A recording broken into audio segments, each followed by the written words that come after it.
बिहार में लगातार प्रधानमंत्री नरेंद्र मोदी जी के दौरे देखने को मिल रहे हैं और दूसरी तरफ मुख्यमंत्री नीतीश कुमार की खामोशी। चर्चा है कि भारतीय जनता पार्टी कोई बड़ा खेला करके नीतीश को कुर्सी से हटाकर अपना सीएम चेहरा आगे ला सकती है, जिस तरीके से महाराष्ट्र में उन्होंने किया। आज एकनाथ शिंदे पूरी तरीके से साइडलाइन कर दिए जा रहे हैं। वही माहौल अब जेडीयू के लिए बनता जा रहा है। दूसरी तरफ संजय झा की खूब तारीफ हो रही है। कहा जा रहा है कि लालटेन युग से बिजली युग में उनको ले आए हैं नीतीश कुमार को, क्योंकि उसके पीछे मास्टरमाइंड संजय झा को बताया गया।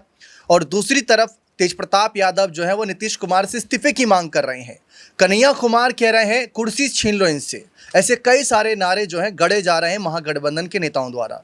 लेकिन जो महागठबंधन के शीर्ष नेतृत्व करता है तेजस्वी यादव, उनकी तरफ से नीतीश कुमार के प्रति एक सॉफ्ट कॉर्नर देखने को मिल रहा है। ऐसा लग रहा है कि नीतीश को दोबारा से अपने पाले में लाने के लिए जद्दोजहद करते नजर आ रहे हैं। पिछले अगर हम सावन के महीने की बात करें, पिछले साल जिस तरीके से आरजेडी के कई नेताओं ने कहा था कि नीतीश कुमार को महागठबंधन में वापसी करनी चाहिए, क्योंकि बीजेपी सिर्फ उनका यूज्ड एंड थ्रो करेगी। और वही अब कुछ नज़ारे भी देखने को मिल रहे हैं। वैसे तो जेडीयू को ये उम्मीद दी जा रही है कि 5 साल के लिए फिर से नीतीश सीएम बनेंगे, लेकिन क्या नीतीश इस पड़ाव पर हैं उम्र के कि वो दोबारा से सीएम बन पाए, या फिर ऐसी स्थिति है कि दोबारा से मुख्यमंत्री कुर्सी संभाल सकें? क्योंकि अधिकारी सरकार चला रहे हैं, उनके करीबी नेता सरकार चला रहे हैं। ये बयान महागठबंधन के हर नेता द्वारा दिया गया और इस बयान का बचाव करने के लिए खुद नीतीश कुमार सामने नहीं आए। हम तो शायद ये भी भूल चुके हैं कि नीतीश कुमार ने आखिरी बार मीडिया से मुलाकात कब करी, कब कोई बात करी। जब पहले मुलाकात करते थे तो कस्में खाते थे कि अब यहाँ हैं वहाँ नहीं जाएंगे, लेकिन अब तो वह भी देखने को नहीं मिलता। जब भी मीडिया के कैमरों के सामने, अगर हम पिछले कुछ महीने पहले की बात करें, सामने आए, तब उन्होंने एक ही बात दोहराई कि मैं अब एनडीए के साथ हूं, महागठबंधन में जाकर 2 बार गलती कर दी, अब दोबारा से वे गलती नहीं दोहराऊंगा। ऐसा लग रहा है कि रटी रटाई बातें दोबारा से बोल रहे हैं। फिलहाल मोदी जी का बिहार दौरा और नीतीश कुमार की खामोशी। बिहार में लगातार हत्याओं की जो खबरें सामने आ रही हैं, उन सब मामलों पर ज़्यादा जानकारी लेते हैं। हमारे वरिष्ठ सहयोगी अमन सर हमारे साथ मौजूद है। मोदी जी का बिहार दौरा और नीतीश कुमार की खामोशी, इसको आप कैसे देख रहे हैं सर? देखिए, पहली बात तो हमें दीपक देखना पड़ेगा कि बिहार में जिस तरह से रोज़ाना हत्याएं हो रही हैं, जिस तरह से आपराधिक घटनाएं बढ़ रही हैं, उसको लेकर नीतीश कुमार खामोश हैं। पीएम मोदी लगातार अगर देखा जाए तो बिहार के दौरे हर महीने में 1 से 2 बार करते हुए दिखाई पड़ते हैं, लेकिन पीएम मोदी के मुंह से एक बार भी नहीं निकलता कि जिस जंगल राज की बात वो करते हैं कि 15 साल पहले ऐसा था, 20 साल पहले ऐसा था।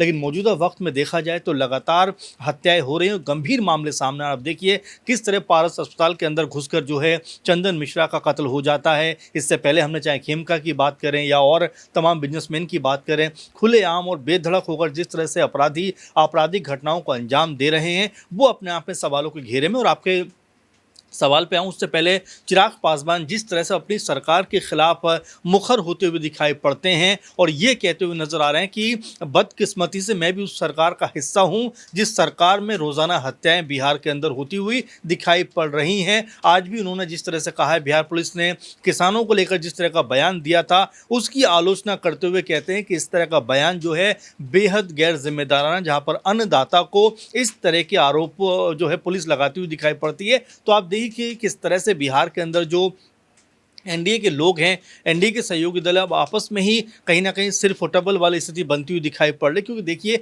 नीतीश कुमार की अगर आप बात करें दीपक, तो इतने सारे मामले हो गए, इतनी सारी घटनाएं, बड़ी बड़ी घटनाएं। पटना के अंदर जो कह सकते हैं कि सबसे बड़ा और सुरक्षित क्षेत्र माना जाता है बिहार का, लेकिन वहाँ पर भी अगर इस तरह की आपराधिक घटनाएं होंगी तो आखिर जिम्मेदार कौन होगा? तमाम पुलिस, तमाम एजेंसियाँ, वहाँ पर सुरक्षा के चाक चौबंद इंतजाम। लेकिन उसके बावजूद भी अगर इस तरह की घटनाएं होंगी तो जिम्मेदार कौन होगा? अब यहाँ पर जरा ललन सिंह का आप बयान देखिए।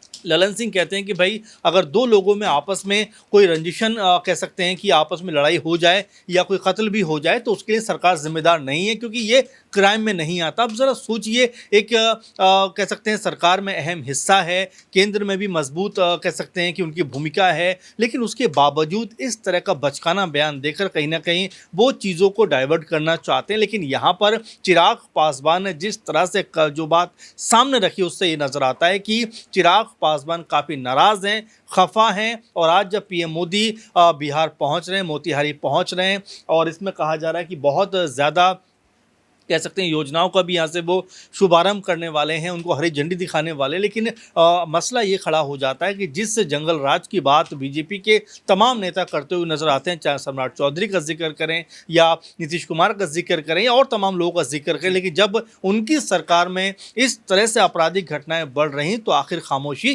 क्यों पसरी हुई है? देखिए, यहाँ पर लोकसभा चुनाव के वक्त नीतीश कुमार को हमने देखा था कि उससे 3 महीने पहले करीब उन्होंने इस्तीफा देकर महागठबंधन का साथ छोड़कर एनडीए का साथ दिया था।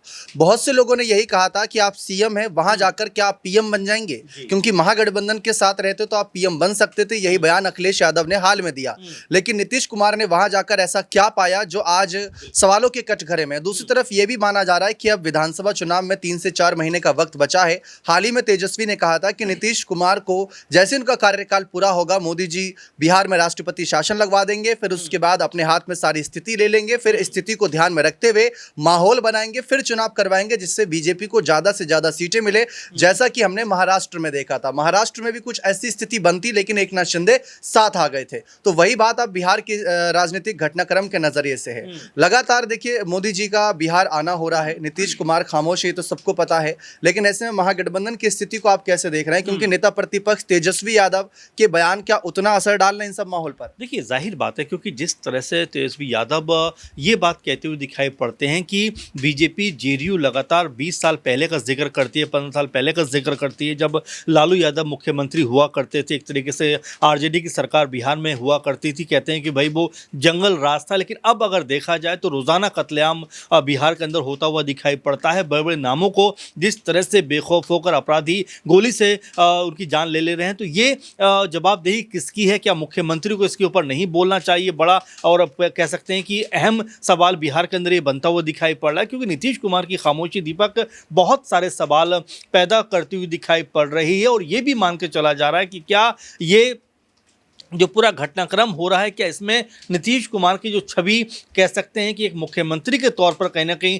कमज़ोर दिखाई पड़ रही है, तो क्या उसका लाभ बीजेपी लेना चाहती है? आप देखिए, चिराग पासवान से बयानबाजी कराई जा रही है, लेकिन बीजेपी की तरफ से कोई बड़ी बयानबाजी नहीं हो रही है। सम्राट चौधरी से जब भी पूछा जाता है, वो 20 साल पहले लेकर चले जाते हैं, लेकिन जो अब हो रहा है उसके ऊपर जवाब देने को तैयार नहीं है। ललन सिंह से जब पूछा जाता है तो वो भी यही कहते हुए नजर आते हैं कि ये कोई बड़ा मामला नहीं है। इससे पहले हम देखें, 20 साल पहले जंगल राज हुआ करता था बिहार के अंदर। तो ये कह सकते हैं कि एक आखिरी सवाल रहेगा सर, जिस तरीके से महागठबंधन में अभी तक सीटों के बंटवारे पर खुलासे नहीं किए गए, सीएम चेहरे पर भी जब सवाल आता है तो तेजस्वी इससे बचने की कोशिश करते हैं। ऐसा लगता है कि अगर कल को हार जाएंगे तो अपने ऊपर वो हार का ठीकरा नहीं फोड़ना चाहते। लेकिन ऐसी भी उम्मीद जताई जा रही है कि ना तो सीएम चेहरे पर ऐलान किया, ना ही सीट बंटवारे पर, क्योंकि उन्हें उम्मीद है कि सावन के इस महीने में नीतीश कुमार, जैसा कि तूफान से पहले की शांति बताई जा रही है, इसको आप कैसे देखते हैं? देखिए, बिल्कुल दीपक, आपने महत्वपूर्ण बात कही भी है, क्योंकि नीतीश कुमार को लेकर हमेशा इस बात को लेकर देखा जाता है कि वो कहीं भी एक जगह टिक कर नहीं रहते। आप देखिए, बिहार में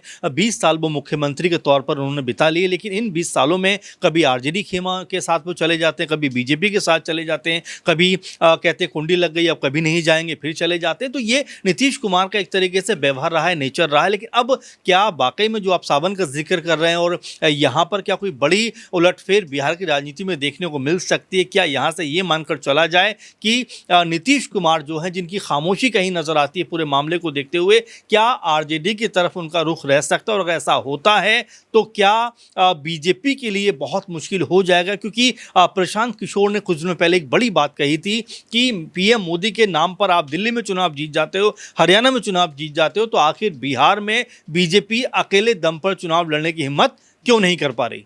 तो साफ है, लेकिन उस सीट की तैयारी ऐसा लग रहा है कि मोदी जी का बार बार दौरा करवाकर, उनके द्वारा घोषणाओं का ऐलान कराकर वही तैयारियों में जुटे हुए हैं। लेकिन फिलहाल देखते हैं कि आगे नीतीश की खामोशी का असर कितना पड़ता है। क्या एंटी इनकम्बेंसी का असर भी पड़ेगा? देखना भी दिलचस्प रहेगा। बने रहें चैनल के साथ। बहुत बहुत शुक्रिया।